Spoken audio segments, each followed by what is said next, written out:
Welcome to the Atheist Podcast. I'm Erin. And I'm Kelley. Atheist is where we will explore American cultural trends through the lenses of a devout theist and a devout atheist. We will discuss the messiness of being human, the latest in social science, psychology, and American culture, and what any of it has to do with Homo sapiens' longtime preoccupation with religion.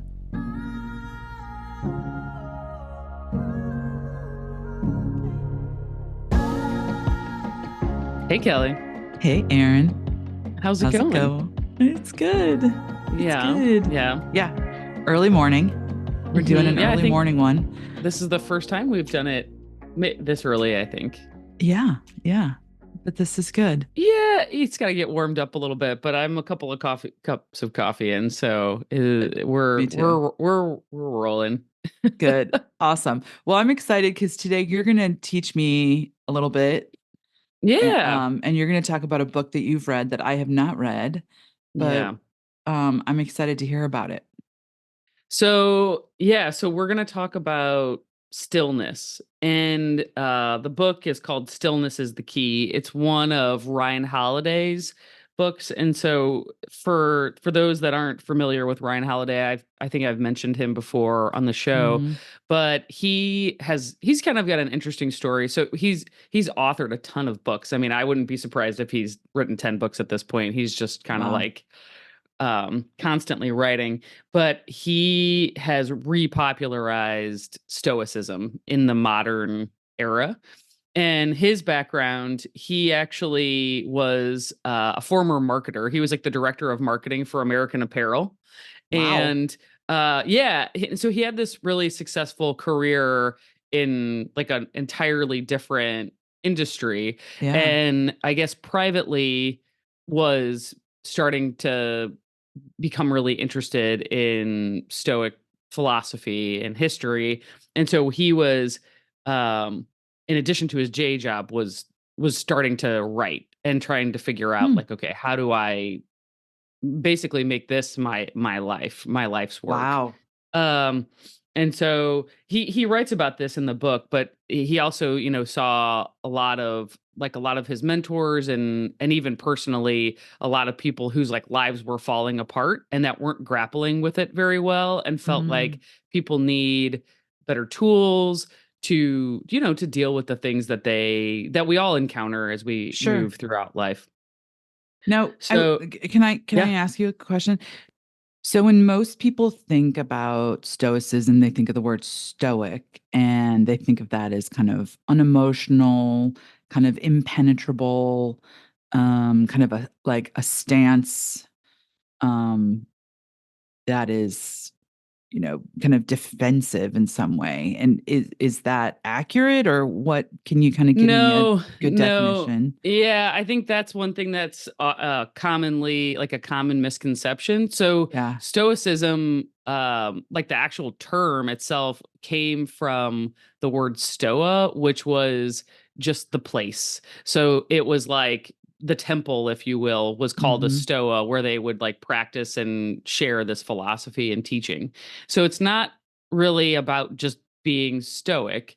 And stillness is actually a good term, I think, to maybe help unpack that misconception, because it's more about having a kind of like inner calm, like an equanimity, than it is about just being like, I'm steely, and nothing, like that, I don't feel anything. So it's not about not feeling. It's about like taming, being able to sort of feel those feelings and tame them and put them in their right proper place. So yeah, very much like the Buddhist idea of equanimity. Yes. Yeah. Okay. That's exactly right. And he talks about Ryan Holiday. So Marcus Aurelius is kind of like the person that most people associate. Like if they've heard of Stoicism, it's probably, if it's not because of Ryan Holiday, it's because of Marcus Aurelius. And same, one or the other, influencer or like ancient philosopher. I know. And yeah, I mean, Ryan Holiday definitely has used his background as a marketer, right? I mean, it's Yeah. he owns a bookstore in Austin, Texas. That's where he lives. It's called the Painted Porch, which is like a Nice. nod to the Stoa, to Yeah. uh the location of the, you know, Stoic practice. And then, but he's writing all the time. He has a very popular YouTube channel. He has a Yeah. podcast. I mean, you know, he's got He's pretty got much like all any these kind of channel. like online classes. I know I signed up for one Yes. of his online classes. Yeah, no, he's got it all going, which is great, Yeah. like Yeah. it's Well, really I think, helpful. and you know, I think about too what he's doing as far as I think that this particular philosophy is one that could be really helpful and attractive, especially to like young people. But I could even like I think about my 13-year-old who I've, you know, Mhm. shared some of this with, and I think he's connected with that. But Mhm. like young people, I mean, you hope you can get them to read, but they definitely watch YouTube, right? And so, Sure. Sure. you know, and I would if there's okay, if there's going to be if you're going to be on YouTube and you want to have something in your YouTube feed that's giving you messages that are like actually helpful for your life, like this would be a good Yeah. one to put in that rotation. That's awesome. That's Yeah. awesome. So before you get into Stillness, the book, um, are there some basic tenets of Stoicism that you can kind of outline for us? Yeah, so the philosophy, which also I should mention was originated the around the same period of time that like Jesus was Yeah. walking the earth. So these are wisdom traditions that are, you know, about as old and actually share a lot of Yeah. values. Um, so Ryan Holiday tends to talk about that the like these four virtues. So it's courage, temperance, justice, and wisdom.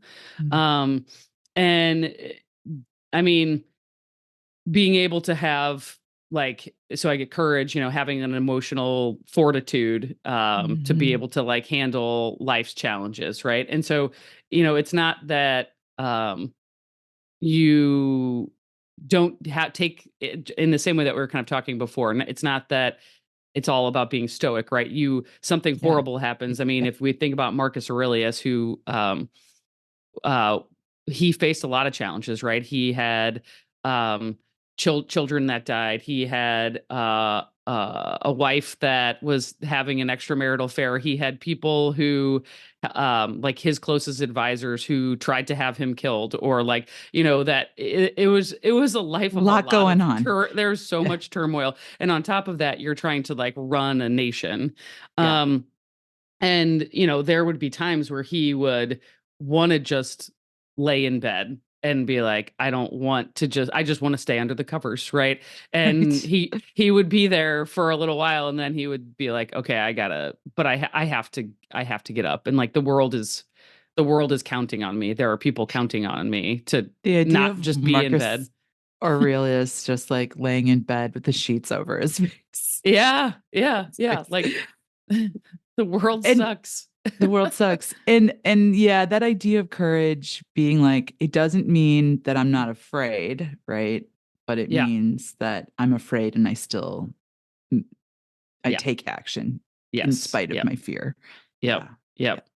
Yeah. Um, so temperance is, I think the way that and even the way that they use these terms, like that we don't necessarily interpret them exactly the same way. I mean, it is in that like when we think about temperance, we think of like a certain kind of control over our behavior, but it's mostly about building good habits, right? Yeah. So that we are ultimately like the product of the choices that we make every single day. And Yep. so that, you know, when confronted with a choice on a particular day, that we are thinking about like, okay, the future version of myself, Mhm. am I going to be able to look back on that past version of myself and say, like, I'm proud of you, you did the Yeah. right, you know? Yeah.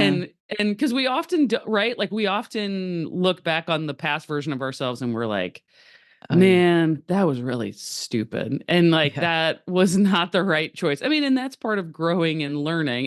sure. They would also say, right, that's part of this tradition is that you are going to make mistakes and you have Yep. your responsibility then is to learn from those mistakes. Yeah. Um and to not, so that you're not repeating them, but that as you move through life and you make mistakes and you confront challenges, that you are making the right decisions so that that future version of yourself can be proud of that older version that has clearly learned, right? Right. So And temperance, just in terms of, again, those like kind of maybe misidentified words, like because of the mhm. temperance movement, we often look at temperance as like cutting things out completely and, Right, right.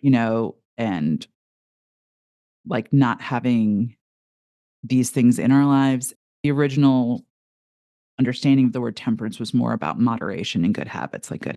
Yes, absolutely right. So the phrase that I use with my children the Hmm. most, like, and they'll, if you'd ask them, they like kind of like what's what's my motto, they would both say. So I say small things often. Yeah. That's the secret, the key, and that's in everything. And I think that's Yeah. really aligned with what they're trying to get at with temperance, which is Yeah. okay, you want to be strong. Well, that means every day you've got to do something to make yourself strong, right? Mm. You need to go run around the neighborhood. You need to go do a pull up. You need to go, like Mhm. that. Those things build, and then all of a Mhm. sudden, the thing that Mhm. you couldn't do, you can. Yeah. What if it's learning how to play an instrument with you, they're interested in learning how to play instruments, and it's like that. I think that's one of the most powerful ways that you can see transformation Yeah. quickly. You can almost feel your brain like adapting to those Yeah. changes.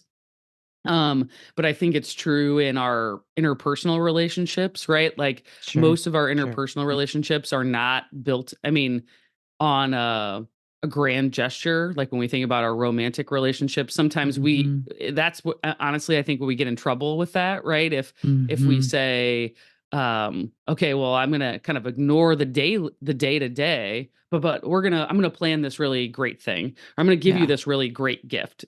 Well, Yeah. it's not about that. Sometimes Like it's it's yeah, too little, too late.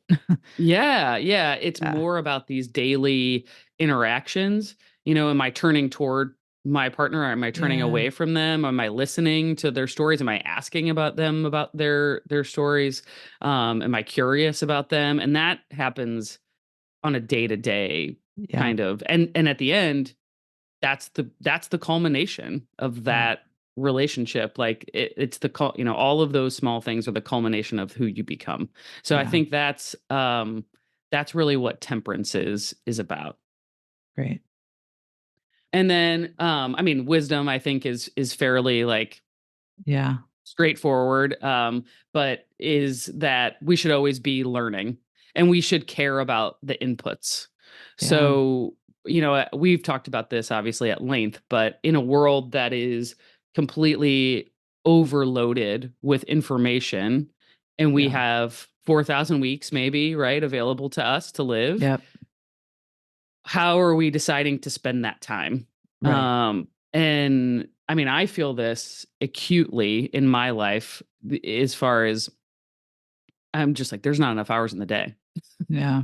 Yeah. and and so then it's like triage, right? And I'm like, I have to make choices about, okay, well, what are the inputs? Like, am I Right. am I going to spend time scrolling on social media? No, I'm not going to do Right. that because I don't have the time, right? Like Right. if there's I'm gonna spend Your it on, attention is precious.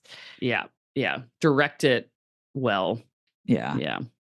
And finding good mentors I think wisdom Mm. is also, it's about finding good mentors and surrounding Mm. yourself with people that want to do those, like to that also are seeking wisdom, Yeah. right?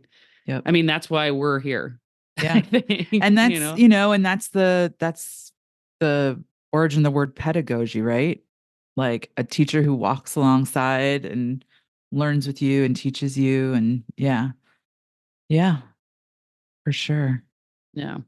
And then the last one is justice. And that's mostly about it's more about like just trying to stand up for um what's right. I think it Mhm. kind of aligns with courage in a way, Yeah.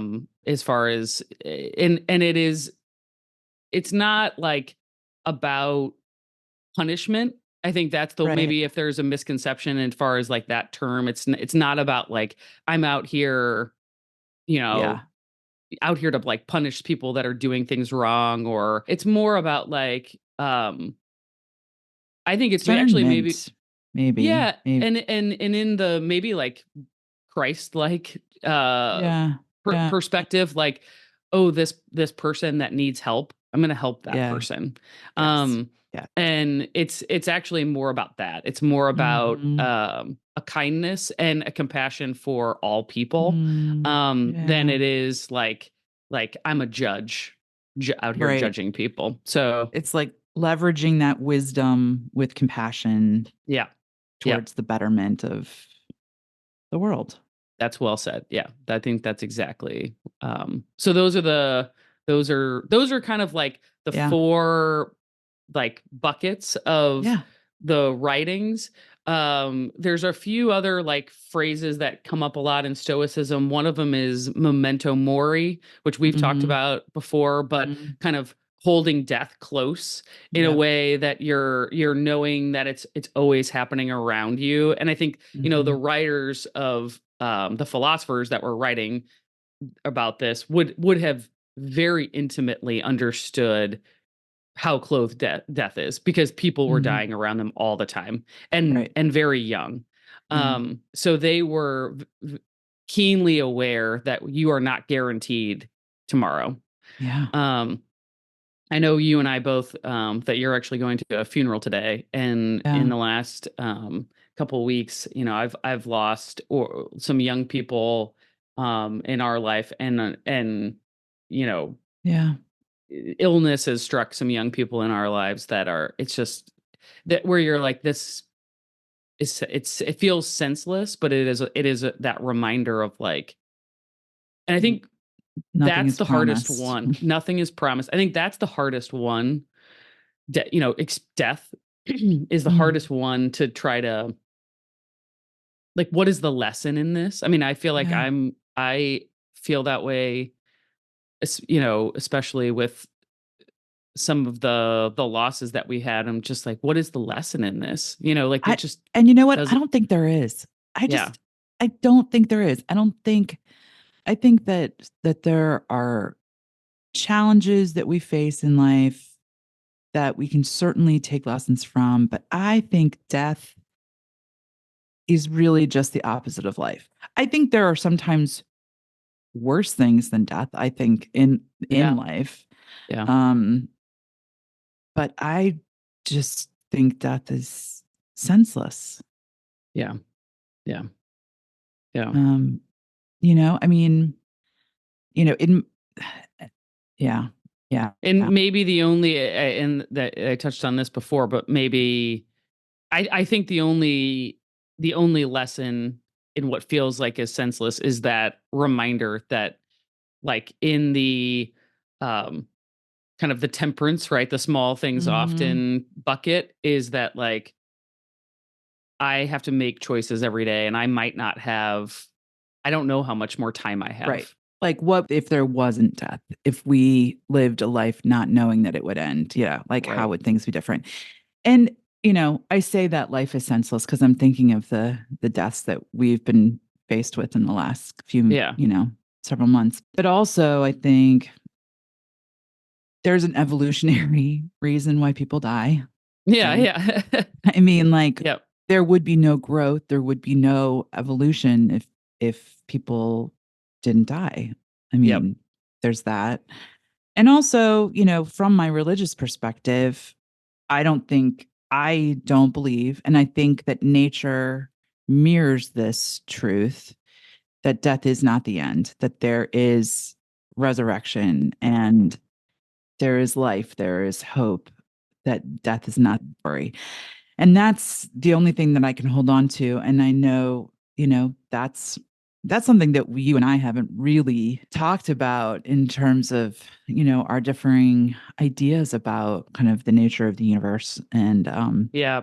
Yep. I don't know if today's episode is the day to do that, but Right. I think that's it. That actually is probably a topic that would be good to explore just on an episode of its own, yeah, and have some guests that could maybe walk us through some of yeah, those questions. Because yeah, I mean, I think my feeling is more like, I think that your energy goes back into the universe, hmm but I don't, beyond that, I don't know that there, and I don't either. And yeah, yeah. I'm not somebody who believes that there's a heaven that's like paved, like, like Hmm.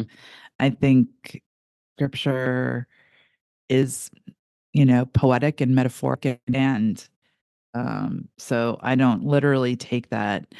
Um, but I do think, yeah, that we see, you know, the trees and nature and how things are, and that, like, what was it? Was it Belden that said to us, once a tree dies, it's still only half its life, which Mm, that sounds yeah. like it doesn't make sense, but when a tree stops like existing the Yeah. way a Yeah. tree normally exists, it's And it still goes only back. halfway. Yeah. Right. It goes back to the into the earth. Yeah. Yeah. Yeah. Yeah.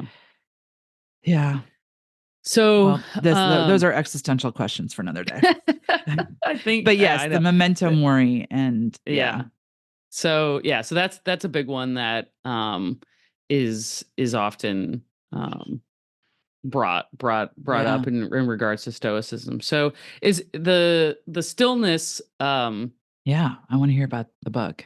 yeah, so um I mean, the way that he kind of talks about stillness is, he breaks it down. It's like stillness of mind, spirit, and body. Mhm. Um and one of the, I mean, stillness in terms of the mind. So actually, maybe what the other tenet that we should discuss that is often like one of the key principles that's usually brought up is, and this is a wisdom in that wisdom bucket, is your ability to know what you can and cannot control, and not, Mm. and to like let go of the things that you cannot control. Yeah. Because in that, in the spirit of, I only have so much time, that is a waste of time, is to spend a lot of time worrying about things that are outside of my control, and only focus on the things that I can. And Yeah. then the other piece of that, so like the stillness piece or the equanimity piece, there's an interesting story in the book that he tells, and it's like this um oh shoot, what, I'm not remembering exactly what tradition this person is, but Yeah. it's some like basically Jedi master, right? Who's like Yeah. a teacher of archery, and he's like teaching these students how to, hit the target. And um the students are like, so they would miss the target or hit the target, and he was like, it's neither a good nor bad shot every time. Like, it didn't matter Oh. if it was like it hit the bullseye or it completely missed. He was like, it's just a shot. Oh, isn't that um interesting? I Yeah. know. So like, let go, like you have to Let like go of let the go. outcomes. Yep, you're gonna put your best effort forward. Try to feel the right things in your body. But the more, it's almost like a, I don't know, that frame, like aim small, miss small. Like, Yeah. the more that you try to like, oh, I'm gonna Yes. hit that target exactly. And Yeah. the more pressure you put on yourself to do that, and how much you like start to wrap that up, and that makes me a good or a bad person, or I'm, Right.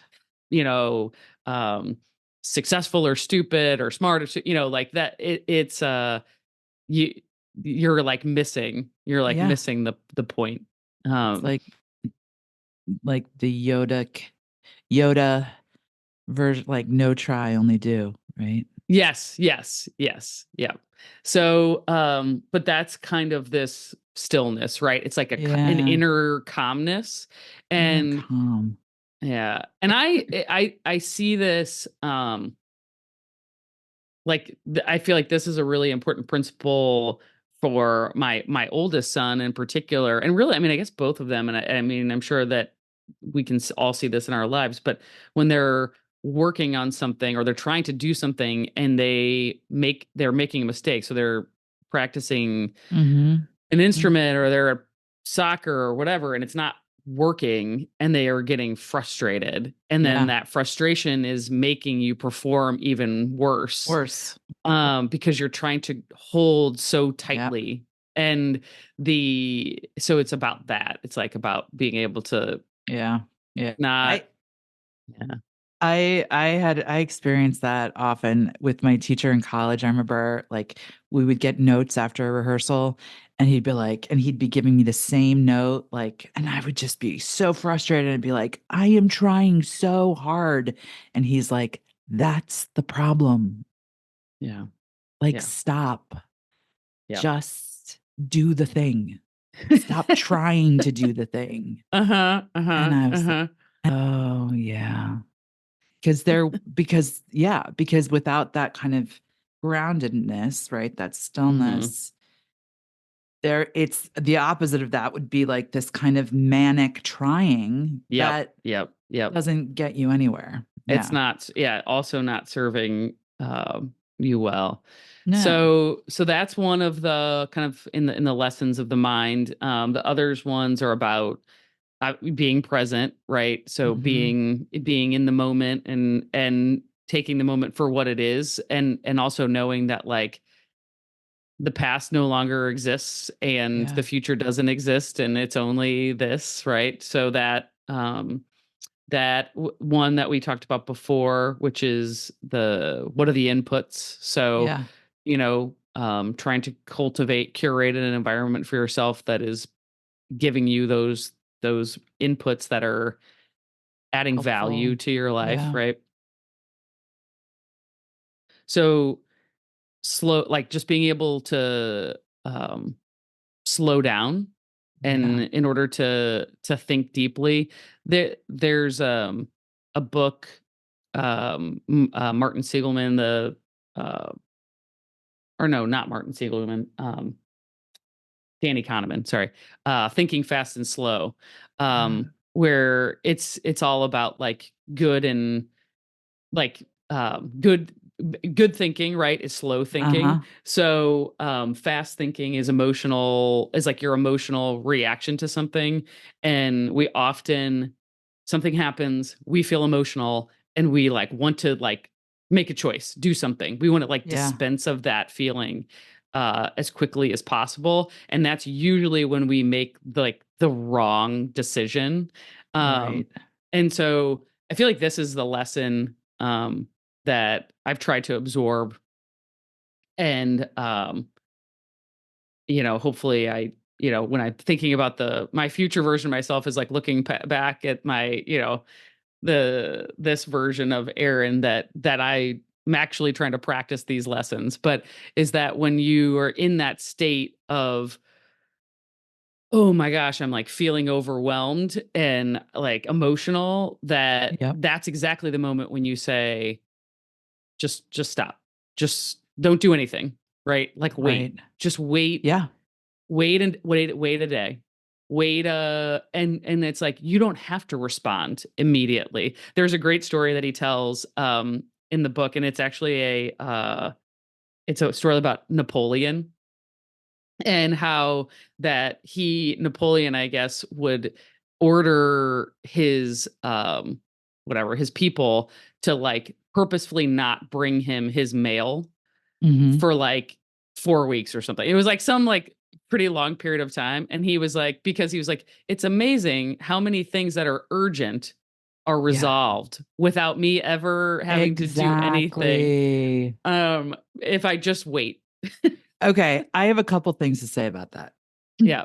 Well, one thing to say about that specifically, um, for parents out there, parents of kind of teenager to young adult, and maybe even younger, you can do this. I've found that it's really helpful not to answer the phone all the time when your kids call, Mhm.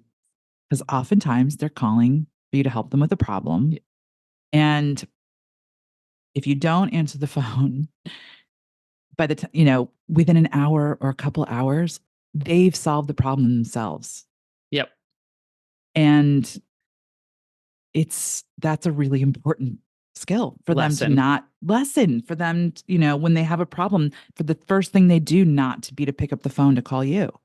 Yep. I think that's one of the in our, our technological age, right? We Mhm. know there are we have like rising rates of depression and anxiety among young people. Um and I think a big part of that is that their ability to like they don't have the confidence to be Yeah, the able to learned solve helplessness. right. Yeah, And part of that is on us because we have this tool that allows them to connect immediately, and right. you do as a parent want to be helpful and you want to be there for Sure. your kid, but you're depriving them of their, ability to Yeah. actually grow and flourish and to be confronted with challenges and deal Yeah. with them. And for parents, it just causes so much more anxiety when Yeah. you're constantly inundated with all your kids' issues on a daily basis. We think about when we were kids, our parents did not deal with our all the time. No, yeah, it creates anxious parents, right? In Yeah, addition to and a uh codependency. yes, yep, yep, yep. So, Yeah. Don't answer your So, the other thing I wanted to mention, and I'm sure they were influenced by the Stoics when he wrote this, but Saint Ignatius, when he wrote the spiritual exercises, there's part of the spiritual exercises that is a method of discernment on how to choose, what to do, how to make a decision, which is the right and wrong decision when we're weighing things. Um, and it's very practical. It goes through lots of things. But at the end, it says, if you are in a state of desolation, do not make a decision. Mhm. Don't make that decision. Desolation meaning anxiety, depression, any, unhealthy state. Um, you just don't make the decision in that state. So I think that's really interesting to see that connection. I have not read this book, but I've been told about it by several people. And this is I believe he's a pastor at a church. And the book is called The Ruthless Elimination of Hurry: How to Stay Mm, Emotionally Healthy and Spiritually Live in the Chaos of the Modern World. yeah. Again, so, this idea of, you know, being very influential in Christian thought for sure. Yeah, I mean, that's the and that's also like so one of the things I kind of did a little writing about this idea of stillness in reflection of the summer, we got to Mhm. travel and I was in several different very like wild spaces. Um and one in particular was the desert, and the desert I think is one Mhm. of the best places to experience stillness. I mean, it's just like Mhm. like it's just that is Yeah. the whole experience. Um, and I love that there are certain places, natural places that can sort of like demand Yes. of our consciousness some of these principles. Um, but then the as I was kind of writing about this, it was like, how do I then take that Yeah. lesson and bring it back to I'm in St. Louis. There are three kids all asking me a question at the same time. The dog and the cat are fighting, and I mean that it's like that. There's like everything The is world is in happening. chaos. Yeah, like I'm Yes. getting slacked about something at work, and like Yes. there that where everything is happening all the time, right? So it's it's hard. It's hard to Yeah. do that, right? To bring those principles into that daily chaos for sure. Yeah. For So sure. It's a have you figured out a way to do that? I mean, I think it's just maybe in the same way that we were talking about before, that like small things often. It's Mm-hmm. you're not going to always do it right every time. And there are going to be days where you're like, "Oh my god, I feel overwhelmed." And Mm-hmm. but then it's kind of in the same way of like, I'm feeling emotional, I shouldn't make a decision, right? That when you feel that, "Oh my gosh, there's too much going on," that's the reminder to say, "Okay, like where is that inner stillness? Where is that equanimity? Like take a minute and take a minute, but then also take that minute to say, this is chaos, but it's also a blessing, Yeah. right? Like that this is this is a season of life, right? Like you Mm-hmm. have a young family, um and that's a blessing, and it won't be here forever, right? Yeah. So it's that, Mm. and it's hard. Yeah. It's not always the thing you go to right away, but if you can hold it like Yeah. loosely somewhere in your mind, that and you can bring it forward, and you're like, yeah, okay, I can I manage love this. that. There's a story that a friend of mine would tell that we try to find that stillness, that small things often is just having a daily practice, having a daily sitting practice, meditation practice, a prayer practice. And he was talking to a young mother who said, I try to sit, I wake up before the kids wake up. I try to have a sit. And regardless of how early I get up, 10 minutes into it, and the kids run out from their beds, they jump all over me. I can't ever get my 20 minutes in. Hmm. And my teacher said, well, you know what that is? That's God loving you so much and so fully that God can't wait. He can't wait for you to be done, and he has to come and jump on you and smother you with hugs and kisses. And so, and I always love that. I think that's just a beautiful kind of promise for young parents who are trying to kind of have some kind of practice. And it's so impossible to just Yeah, think, yeah, this is a season of your life. It's a blessing. And and if you can think about the chaos as being kind of a um gratuitous love, when we don't even want it. We don't want the gratuitous love, but it's there anyway. yeah, And yeah. yeah, yep, yep. uh So the next part is the soul, like Yeah. the domain of the soul, and that is about like sort of, I mean, cultivating like an inner compass. It's like Mhm. letting go of the things that can often like um bring us to our the worst versions of Mm. ourselves. So like envy, jealousy, Mhm. wishing harm on other people, Mm. like letting go, that letting go of those things. Um Practicing gratitude and Yeah. appreciation, um focusing on cultivation of your relationships, um and then there is this like that you are a part of something that is bigger than you. So Yeah. like dissolving that ego, Yep. and just knowing that there's never going to be like, if you're always focused on like the egocentric things, that it will Yep. never be enough.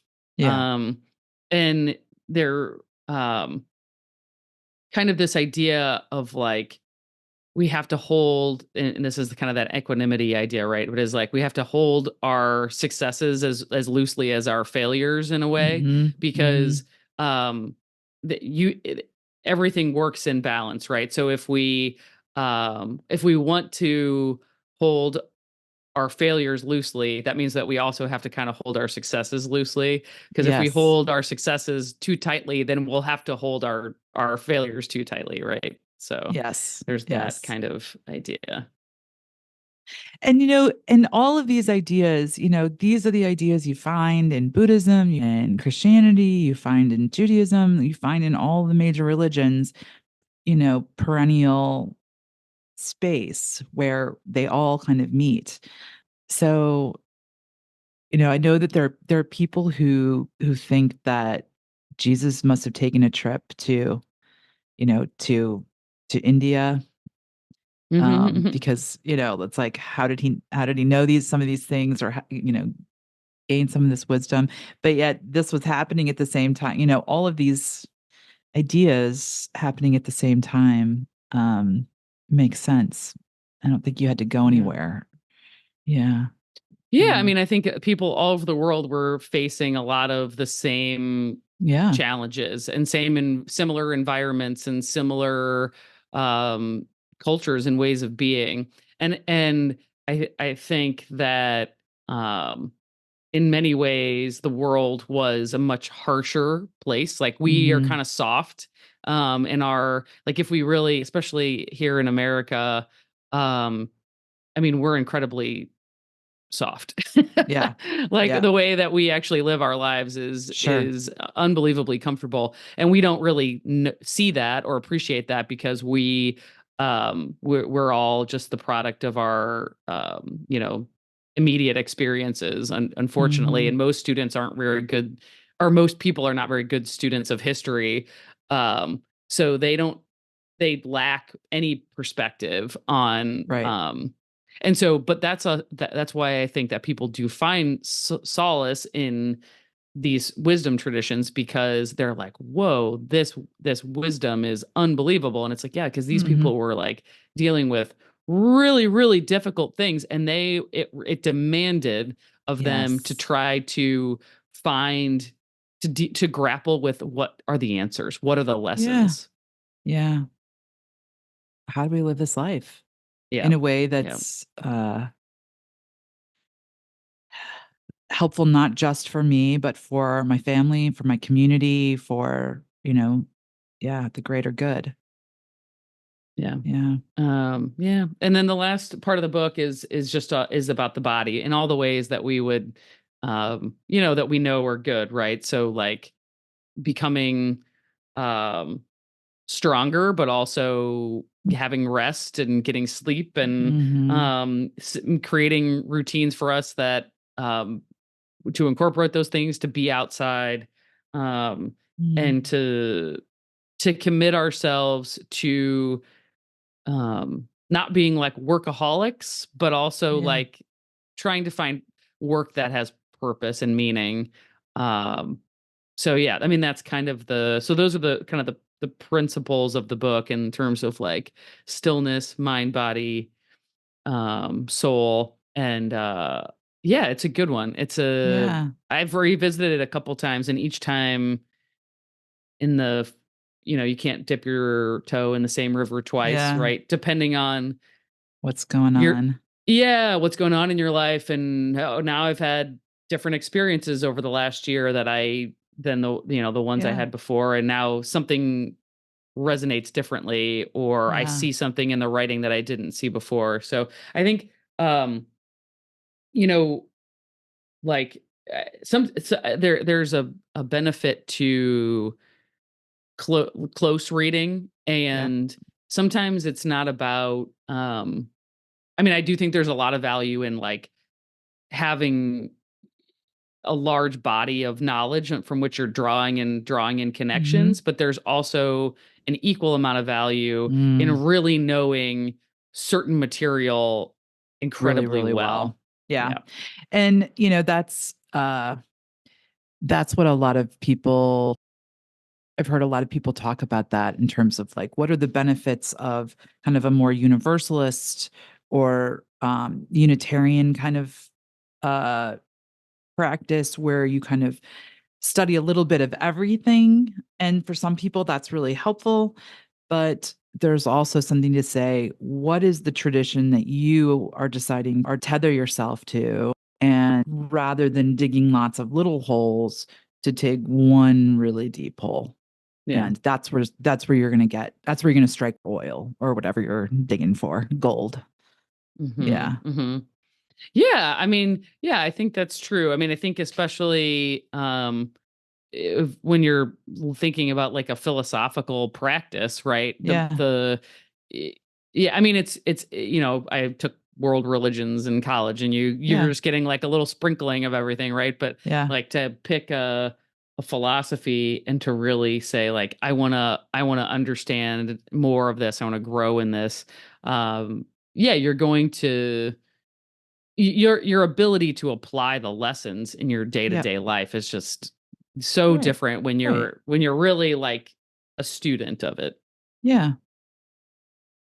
That's kind of your philosophical tradition of choice is Y- stoicism. Yeah, for sure. I mean, I think well, and the other thing I like about it too is that not only does it impart, I think, all of the a lot of the big lessons that we like as like, Yeah. that are in You can't really argue with them, right?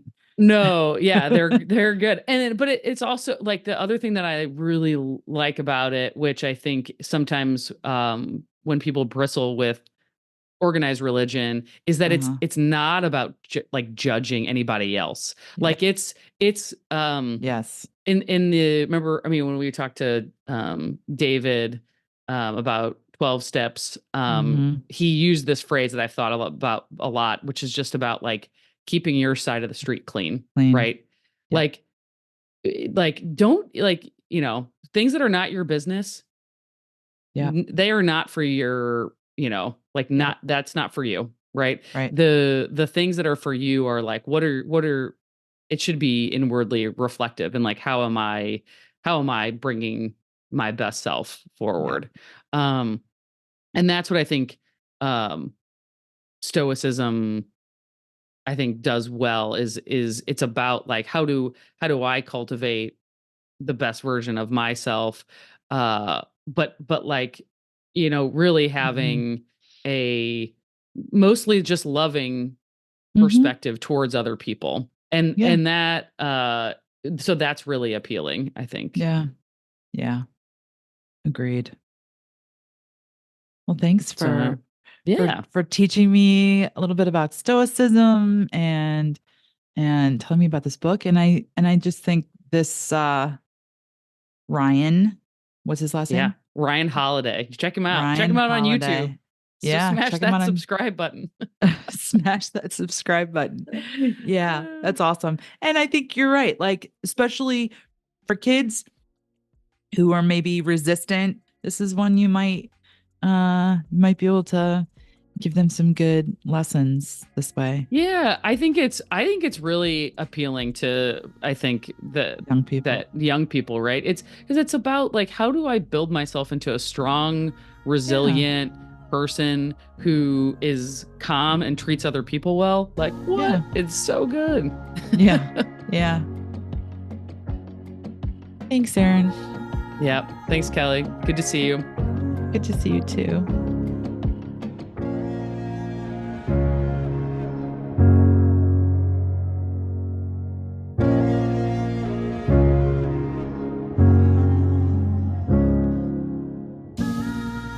A huge heartfelt thank you to all of our listeners.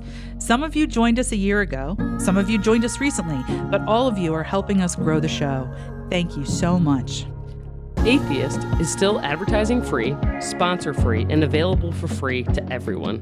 Lots of podcasts have big production teams. Our team is just 3 friends working together to make something we hope puts good into the world and brings value to your life. But we always need your help. Please spread the word and share the show. All of our social links and other ways to support the show are available on atheistpodcast.com. Atheist is produced by Justin Sywell of Trend Media, STL. Thank you for listening, and keep looking for connection.